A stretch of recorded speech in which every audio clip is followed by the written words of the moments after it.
ako agad. Hi guys! Welcome back to my channel. Kung bago ka pa lang sa aking channel, please don't forget to subscribe down below and click the bell notification button para lahat ng mga... Sige nga, cinematic na lang. Hi guys! Welcome back to my channel. Kung bago ka pa lang sa aking channel, please don't forget to subscribe down below and click the bell notification button para lahat ng mga videos ko ay updated kayo.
This video guys, house tour na naman natin ang Tiny Living 3.0. Ayan, 3.0 na siya guys kasi pangatlong beses na to naayos. And ngayon, ipapakita ko na siya sa inyo and it's really different now.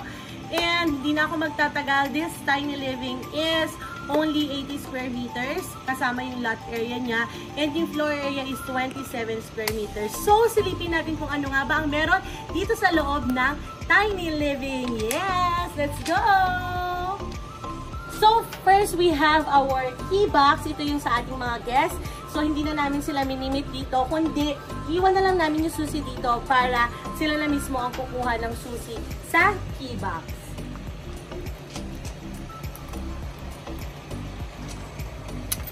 Ayan! This is our key box. Okay, so, let's go inside!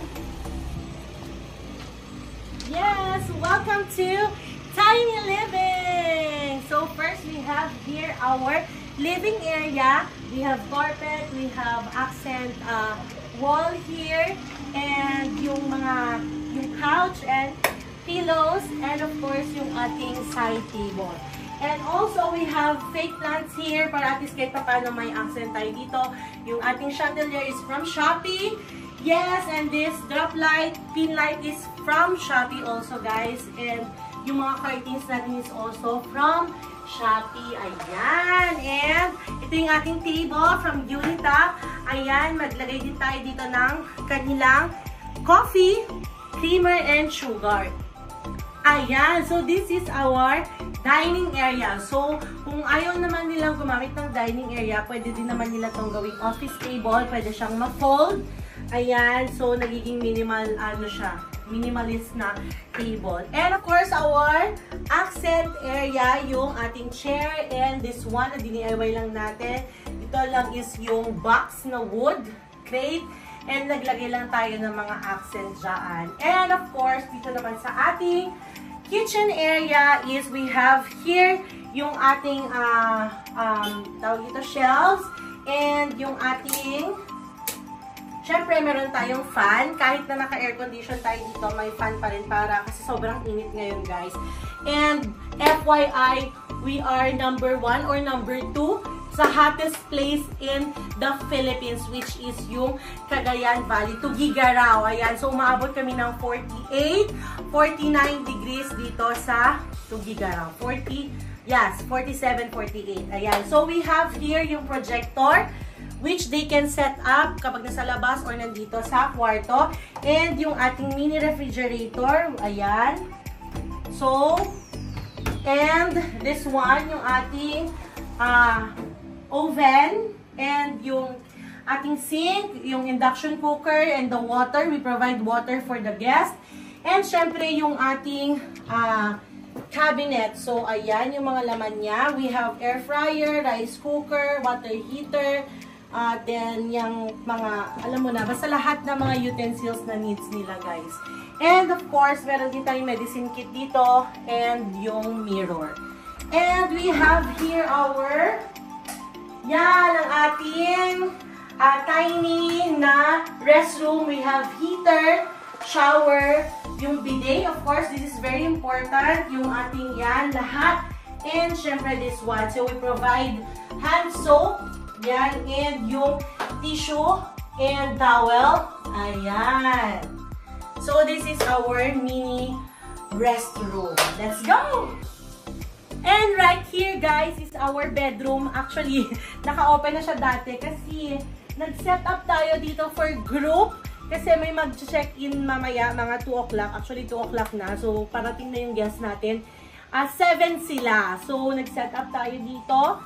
We have 7 sleepers. Ayan, paki-zoom in. We have 7 sleepers. We provide guest kit, 7 guest kit. Yung tissue, and syempre yung TV natin, nandiyan din, guys. And, yan, we have television. And we have board games. Yan, so mag-enjoy ang lahat dyan. And syempre yung ating lamp.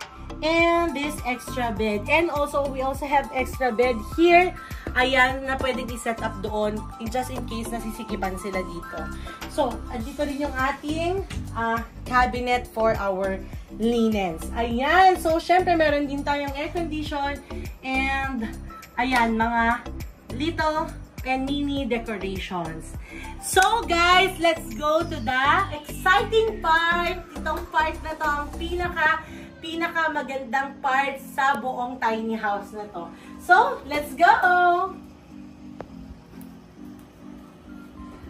Tada! We have here mini pool tub. Ayan, so we have set this up like a Valley-inspired theme set up. Ayan, so we have here yung mga plants. Yan, may mga plants tayo dito. Dito din. And syempre mga, alam mo na, eme-eme. Ayan, so this is our pool tub area. Ayan, so this is inspired from American concept. Ayan. So, naka-open lang yung filter para dire-diretso lang maglilinis yung pool. And of course, guys, we have here our shower head. Yung paglagyan ng ating towel. Meron din tayo ditong umbrella.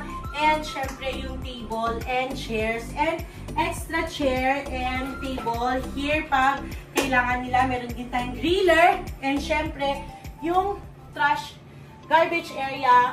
And, itong ating fence. So, may access din tayo going to our parking lot. Ayan, so may parking din tayo dito for two cars. Ayan. And of course, guys, last but not the least, we also have our golf area. Yan, sa mga gusto lang, alam mo yon, yung mag-banding lang ng, alam mo yon, tamang banding lang. Mag-golf sila dito and alam mo na, super saya kasi ang saya mag-golf. Kahit ganito lang siya kaliit, guys. Super saya. So guys, this is it for this video. Thank you so much for watching. I hope you like this video. And if you do, don't forget to like, share, and comment on this video. At kung hindi ka pa nakasubscribe, please don't forget to subscribe down below and click the notification button para lahat ng mga videos ko ay updated kayo. Bye guys! See you on our next vlog!